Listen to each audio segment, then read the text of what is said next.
ഹരേ കൃഷ്ണ സുഹൃത്തുക്കളെ, നമ്മൾ ചർച്ച ചെയ്തുകൊണ്ടിരിക്കുന്ന അതിഗംഭീരമായ വിഷയത്തിൻ്റെ അവസാന ഘട്ടത്തിലേക്ക് നമ്മൾ ഇതോടെ എത്തിയിരിക്കുന്നു. അതായത് നമ്മളുടെ അറിവിൽ നടന്ന ഏറ്റവും വലിയ നരസംഹാരം 5000 വർഷം മുമ്പേ നടന്ന നമ്മുടെ ഇതിഹാസത്തിൻ്റെ ഭാഗമായ മഹാഭാരത യുദ്ധത്തിൽ നടന്ന 166 കോടി ആൾക്കാരുടെ മരണം. ഇത്രയും ഭയാനകമായ ഒരു സംഭവത്തിൽ നിന്ന് നമ്മൾ പഠിച്ച പാഠങ്ങളെ പറ്റിയായിരുന്നു നമ്മൾ ചർച്ച ചെയ്തുകൊണ്ടിരിക്കുന്നത്. ഈ മൊത്തം പ്രപഞ്ചത്തിൻ്റെ സൃഷ്ടാവ് സ്വയം, ഈ 14 ലോകങ്ങളിൽ നാഥൻ, പരമപുരുഷൻ, പരമശക്തനായ ഭഗവാൻ ശ്രീ ഗുരുവായൂരപ്പൻ, ശ്രീകൃഷ്ണൻ ഈ സംഭവം നടപ്പിൽ വരുത്താൻ വേണ്ടി അദ്ദേഹത്തിൻ്റെ ധാമത്തിൽ നിന്ന്, ഗോലോക വൃന്ദാവനത്തിൽ നിന്ന് ഈ ഭൂമിയിലേക്ക് ഇറങ്ങുക ചെയ്തത്.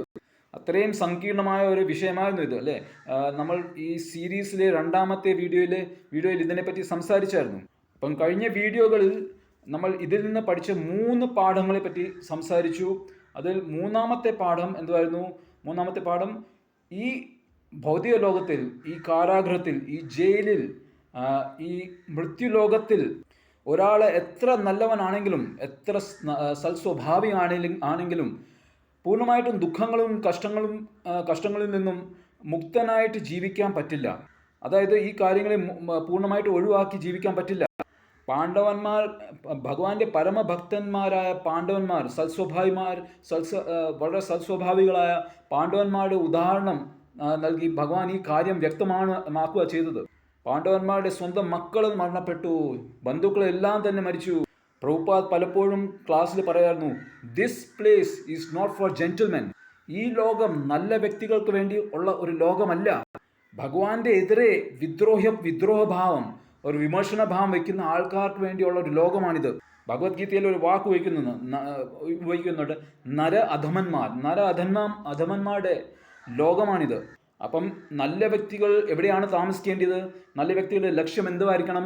ഈ ജന്മം എങ്ങനെയോ ഇങ്ങനത്തെ കഷ്ടപ്പാടും ബന്ധനങ്ങൾ നിറഞ്ഞ ഈ ലോകത്തിൽ, പല സങ്കീർണമായ പ്രശ്നങ്ങൾ നിറഞ്ഞ ഈ ലോകത്തിൽ പെട്ടുപോയി. പക്ഷേ എങ്ങനെയെങ്കിലും അടുത്ത ജന്മം ഈ ക്ലേശങ്ങളും ദുഃഖങ്ങളും ഒന്നും ഇല്ലാത്ത പരമാനന്ദം മാത്രമുള്ള ഭഗവാന്റെ ആ സാമ്രാജ്യത്തിലേക്ക് എങ്ങനെയും എത്തണം എന്ന് ആയിരിക്കണം ഒരു നല്ല വ്യക്തിയുടെ ഏക ലക്ഷ്യം. ഒരു കാരണവശാലും വീണ്ടും അടുത്ത ഒരു ജന്മം ഈ വിദ്രോഹികളുടെയും ദുഷ്ടന്മാരുടെയും ഈ ലോകത്ത് ജനിക്കാൻ പാടില്ല. അപ്പോൾ ഈ അടുത്ത ജന്മത്തിൻ്റെ കാര്യം പറയുമ്പോൾ ചില വ്യക്തികൾ ഉടനെ തർക്കിക്കും, അടുത്ത ജന്മം ആര് കണ്ടു? അപ്പം അങ്ങനത്തെ ബഹുമാനപ്പെട്ട വ്യക്തികൾക്ക് ഉത്തരമായിട്ട് അവരോട് തന്നെ ഒരു ചോദ്യം ചോദിക്കുന്നു. ബഹുമാനപ്പെട്ട നിങ്ങൾക്ക് ഈ ജന്മം കിട്ടുന്നതിന് മുമ്പേ, ഈ ജീവിതം കിട്ടുന്നതിന് മുമ്പേ നിങ്ങൾ കണ്ടായിരുന്നോ ഇങ്ങനത്തെ ഒരു ജീവിതം കിട്ടുമെന്ന്? നിങ്ങളുടെ തീരുമാനമായിരുന്നോ? അതായത് നിങ്ങളുടെ തീരുമാനമായിരുന്നു ഇങ്ങനത്തെ ഒരു കുടുംബത്തിൽ ജനിക്കണമെന്നും, ഇങ്ങനത്തെ നാട്ടിൽ, ഇങ്ങനത്തെ ഒരു സാഹചര്യത്തിൽ ഇങ്ങനത്തെ ഒരു ശരീരം ധരിച്ചുകൊണ്ട് ജനിക്കണം എന്ന് നിങ്ങളുടെ തീരുമാനമായിരുന്നോ? തീർച്ചയായിട്ടും അല്ല, അല്ലേ? ഇത് നിർബന്ധപൂർവ്വം സ്വീകരിക്കേണ്ടി തന്നെ വന്നു. ഞാൻ ജനിച്ചു വളർന്നു നോക്കി ബോംബെയിലാണ്. അപ്പം ബോംബെയിൽ ഇങ്ങനെ ലക്ഷക്കണക്കിന് കുടിലുകൾ, ചെറിയ ചെറിയ കുടിലുകൾ ഇങ്ങനെ അടങ്ങിയ ഒരു സ്ഥലം, സ്ലം എന്ന് പറയും. അതായത് ഓടയുടെ പുറത്തും വളരെ വൃത്തിയേടുള്ള സ്ഥലത്ത് ഇങ്ങനെ കുടിലുകളുണ്ട് ലക്ഷക്കണക്കിന്. എന്നിട്ട് അവിടെ പന്നിയെക്കാട്ടി നികൃഷ്ടമായിട്ട് ജീവിക്കുന്ന എത്രയോ കണക്കിന് ആൾക്കാരുണ്ട്. അതിൽ പലർക്കും കണ്ണില്ല, കാലില്ല, കൈയില്ല, അങ്ങനെ പല അംഗവൈകല്യവും പിന്നെ കഷ്ടപ്പാടുമുള്ള ഒരു ജീവിതമാണ്. അവർക്ക് രക്ഷപ്പെടാൻ ഒരു മാർഗവും ഇല്ല ഇതിൽ നിന്ന്. കഷ്ടപ്പാട് അനുഭവിച്ചേ പറ്റൂ. പക്ഷെ അങ്ങനത്തെ ഒരു ജീവിതം കിട്ടുന്നതിന് മുമ്പേ അവർ തീരുമാനിച്ചതാണോ? അങ്ങനത്തെ ജീവിതം ഏറ്റെടുത്തതാണോ അവർ? അല്ല, അല്ലേ? ഏതോ കാരണവശാൽ അവിടെ പുറത്ത് നിർബന്ധപൂർവം അത് അടിച്ചേൽപ്പിക്കുന്ന പോലെ ആയിരുന്നു. അപ്പോൾ ഈ ജന്മം നമ്മളുടെ തീരുമാനം അല്ലാത്ത സ്ഥിതിയിൽ ഈ ശരീരം ഉപേക്ഷിച്ച് കഴിഞ്ഞ്, ഈ ജീവിതം അവസാനിച്ച് കഴിഞ്ഞ് അടുത്ത ജന്മവും തീർച്ചയായിട്ടും നമ്മുടെ തീരുമാനം അനുസരിച്ചല്ലായിരിക്കും. അത് എന്തുവാന്ന് വെച്ചാൽ നമുക്ക് സ്വീകരിച്ചേ പറ്റൂ. ഇനി വന്നിട്ട് ഞാൻ ഒരു ക്ലാസ്സിൽ ചില സാധ്യതകളെ പറ്റി പറഞ്ഞു. അടുത്ത ജന്മം നമുക്ക് കിട്ടാൻ പറ്റുന്ന പല സാധ്യതകൾ. എന്നിട്ട് നിങ്ങൾക്ക് എങ്ങനത്തെ ജന്മമായിരിക്കും ആണ് വേണ്ടിയത് ഇതിൽ നിന്ന് എന്ന് ഞാൻ ചോദ്യം ചോദിച്ചു. അപ്പോൾ ആദ്യത്തെ ഓപ്ഷൻ ഞാൻ കൊടുത്തത്, എത്ര പേർക്ക് അമേരിക്കൻ നടനായ ക്രിസ്റ്റോഫർ റീവ്സ് ആയിട്ട് ജനിക്കണം എന്ന്. ക്രിസ്റ്റോഫർ റീവ്സ്, അതായത് ഞാൻ സ്കൂളിൽ പഠിച്ചുകൊണ്ടിരുന്ന കാലത്ത് സൂപ്പർമാൻ എന്ന് പറഞ്ഞ ഒരു ചലച്ചിത്രം, വളരെ സൂപ്പർ ഹിറ്റായ ഒരു ചലച്ചിത്രം ഇറങ്ങി. അസാധാരണമായ ശക്തിയുള്ള ഒരു വ്യക്തിയുടെ, പറക്കാൻ പറ്റുന്ന ഒരു വ്യക്തിയുടെ ഒരു ചലച്ചിത്രം. അപ്പോൾ അതിൽ അഭിനയിച്ച നടൻ ക്രിസ്റ്റോഫർ റീവ്സ്, അദ്ദേഹം ഏകദേശം 7 അടി പൊക്കവും വളരെ സുന്ദരൻ, സുമുഖൻ, പിന്നെ സിക്സ് പാക്കും, ഇപ്പോഴത്തെ ചെറുപ്പക്കാർക്ക് വേണ്ടി ആ സിക്സ് പാക്കും 8 പാക്കും അങ്ങനെ എല്ലാം നല്ല മസിലൊക്കെ ഉള്ള ഒരു വ്യക്തി. അതുകൂടാതെ ഈ ഇഷ്ടംപോലെ പണവുമുണ്ട്. അപ്പോൾ ഇതൊക്കെ കേട്ടപ്പോൾ ഓഫേഴ്സ് ഇത് ഇത്ര എല്ലാവർക്കും ഇഷ്ടമുള്ള ഒരു ജന്മമാണ്, എല്ലാവരും കൈപൊക്കി. പക്ഷേ ഞാൻ പറഞ്ഞു ഇതിൽ കഥ അവസാനിച്ചില്ല. ഈ ക്രിസ്റ്റോഫർ റീവ്സ് എന്ന് പറഞ്ഞ വ്യക്തിക്ക് 30-ാം വയസ്സിൽ ഒരു സംഭവം സംഭവിച്ചു. അദ്ദേഹം കുതിരപ്പുറത്തുനിന്ന് വീണു കഴിഞ്ഞ് അദ്ദേഹത്തിന് അതിനുശേഷം അടുത്ത 30 വർഷം ഈ കഴുത്തിൻ്റെ താഴെ ഒന്നും അനക്കാനേ പറ്റില്ലാത്ത പാരലിസിസ് ഉണ്ടായി. അദ്ദേഹം പൂർണ്ണ കടപ്പിലായിരുന്നു. ഈ കണ്ണുകൾ മാത്രം ഇങ്ങനെ അനക്കാം, അങ്ങനത്തെ സ്ഥിതിയിലായിരുന്നു അടുത്ത 30-40 വർഷം ജീവിച്ചത്. അപ്പോൾ ഇത് കേട്ടപ്പോൾ ഈ പൊങ്ങിയ കൈയൊക്കെ എളുപ്പം താന്നു. അപ്പോൾ ഇതേപോലെ നമ്മൾ പല പ്രശസ്ത വ്യക്തിത്വങ്ങളുടെ ചരിത്രമൊക്കെ ഒന്ന് ആഴത്തിൽ നോക്കിക്കഴിഞ്ഞാൽ അവർക്ക് എപ്പോഴോ ജീവിതത്തിൽ അങ്ങനെ വളരെ താങ്ങാൻ പറ്റാത്ത കഷ്ടപ്പാട് വന്നിട്ടുണ്ട്. ഒരു 30 വർഷം മുമ്പേ മുഹമ്മദ് അലി എന്ന് പറഞ്ഞ ഒരു ബോക്സർ ഉണ്ടായിരുന്നു, വേൾഡ്സ് ഗ്രേറ്റസ്റ്റ് ബോക്സർ. അദ്ദേഹം ചെറുപ്പക്കാരൻ, സുമുഖൻ, ഭയങ്കര ശക്തിമാൻ. അപ്പം ഒരു പ്രാവശ്യം പത്രക്കാരനോട് പറഞ്ഞു, I am the greatest, I am God. അപ്പോൾ അങ്ങനെ പറഞ്ഞ ആ വ്യക്തിക്ക് ദുർഭാഗ്യവശാൽ കുറച്ച് വർഷം കഴിഞ്ഞ് പാർക്കിൻസൺസ് ഡിസീസ് എന്ന് പറഞ്ഞ ഒരു അസുഖം വന്നു. എന്നിട്ട് ഒരു കപ്പ് വെള്ളം പോലും പൊക്കാൻ വയ്യാത്ത സ്ഥിതി. അപ്പോൾ അങ്ങനത്തെ സ്ഥിതിയിൽ ആ റിപ്പോർട്ടർ പത്രക്കാരൻ പിന്നെയും ചോദിച്ചു, സാറേ പറയൂ ഇപ്പം എന്ത് പറയുന്നു? അപ്പം അദ്ദേഹം പറഞ്ഞു, I am the greatest fool, ഞാൻ ഏറ്റവും വലിയ വിഡ്ഢിയാണ്. അതായത് സർവശക്തനായ ഭഗവാൻ, ഈ നമ്മളെ എല്ലാവരെയും പരിപാലിക്കുന്ന ആ ഭഗവാനെ വെല്ലുവിളിക്കുകയോ അല്ലെങ്കിൽ നിഷേധിക്കുകയോ ചെയ്യുന്ന അത്രയും ബുദ്ധിയുള്ള ഒരു സംഗതി അല്ല തീർച്ചയായിട്ടും. അങ്ങനെ ചെയ്തിട്ട് ഒരാൾക്ക് എന്തുവാണ് നേട്ടം ഉണ്ടാകുന്നത്? ഈ ഭൂമി ഉൾപ്പെടെ അഖണ്ഡകോട്ടി ഗ്രഹങ്ങളെയും നക്ഷത്രങ്ങളെയും ഒക്കെ അതിൻ്റെതായ പാതയിൽ ജഡവസ്തുവായ ഈ സംഭവങ്ങളെയൊക്കെ അതേ പാതയിൽ എത്രയോ ലക്ഷക്കണക്കിന് വർഷങ്ങളായിട്ട് ഇത്രയും വേഗതയിൽ ഞങ്ങൾ സങ്കല്പിക്കാൻ പറ്റാത്ത അത്രയും വേഗതയിൽ കറക്കുന്ന ആ സർവശക്തനായ ഭഗവാൻ, അതായത് നമ്മളുടെ അനുഭവത്തിൽ നിന്ന് നമുക്കറിയാം ഒരു ജഡവസ്തുവിന് താനേ അനങ്ങാൻ പറ്റില്ല. പക്ഷേ ഈ ഭൂമിയുടെ കൂട്ടുള്ള ജഡവസ്തു, ഇത്രയും വലിയ വലിയ ജഡവസ്തു, ഇത് വെറും വായുവിൽ ഇങ്ങനെ കറങ്ങുവാണ്. അപ്പോൾ അങ്ങനെ ഞാൻ പല ഓപ്ഷൻസും കൊടുത്തു.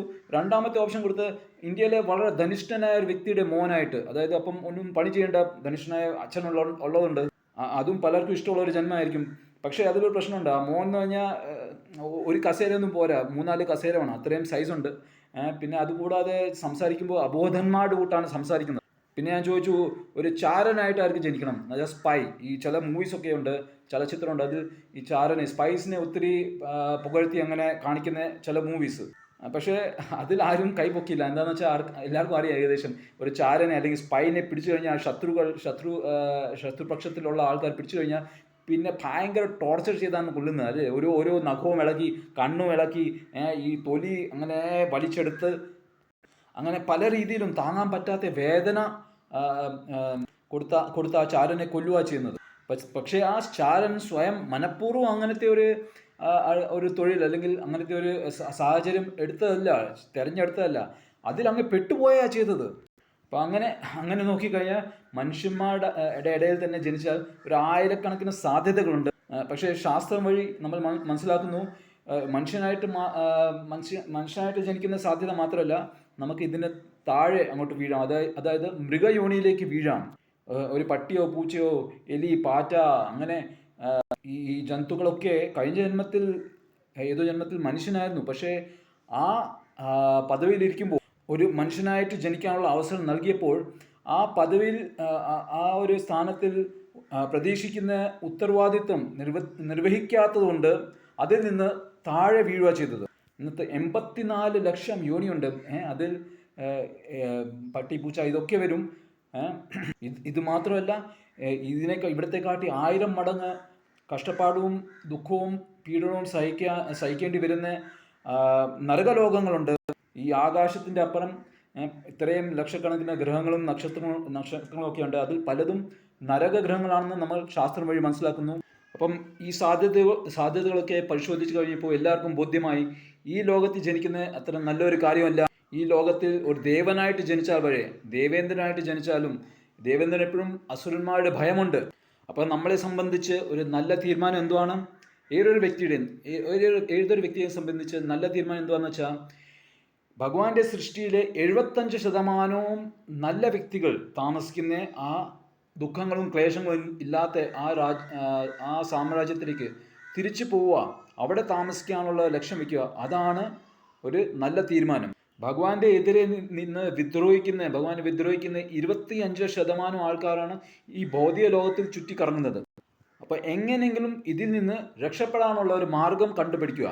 അപ്പോൾ ഇനിയും ബഹുമാനപ്പെട്ട നിങ്ങളോട് എല്ലാവരുടെയും 3 ചോദ്യങ്ങൾ ഞാൻ ചോദിക്കും. ദയവായി ഇതിനെപ്പറ്റി ചിന്തിക്കുക, എന്നിട്ട് ഒരു ഉത്തരം നൽകാൻ ശ്രമിക്കുക. അപ്പോൾ ആദ്യത്തെ ചോദ്യം എന്താണെന്ന് വെച്ചാൽ, നിങ്ങൾ ഇപ്പം പ്രവർത്തിക്കുന്ന അല്ലെങ്കിൽ ചെയ്യുന്ന പ്രവർത്തനങ്ങളിൽ നിന്ന് ഞങ്ങളിപ്പം ചർച്ച ചെയ്ത ഈ സാധ്യതകളിൽ നിന്ന് രക്ഷപ്പെടുമെന്നുള്ള കാര്യം നിങ്ങൾക്ക് ബോധ്യമാണോ? അതായത് ഈ കഷ്ടപ്പാട് നിറഞ്ഞ ഈ ലോകത്തിൽ നിന്ന് നിങ്ങൾ രക്ഷപ്പെടും എന്ന് നിങ്ങൾക്ക് തോന്നുന്നുണ്ടോ? നിങ്ങൾക്ക് ഒരു ആധികാരികമായ ആധ്യാത്മിക ഗുരു ഉണ്ടോ? അതായത് നമ്മളുടെ ശാസ്ത്രം വഴി നമ്മൾ മനസ്സിലാക്കുന്നു, ഒരു ആധ്യാത്മിക ഗുരു ഇല്ലാത്ത പക്ഷം നമുക്കൊരിക്കലും ഈ ഭൗതിക ലോകത്തിൽ നിന്ന്, ഈ കാരാഗ്രഹത്തിൽ നിന്ന് രക്ഷപ്പെടാൻ പറ്റില്ല. അതായത് ഈ മുക്തി തരുന്നവൻ മുകുന്ദൻ എന്ന് പറഞ്ഞാൽ മുക്തി തരുന്നവൻ കൃഷ്ണൻ നമ്മളെ സ്വീകരിക്കില്ല.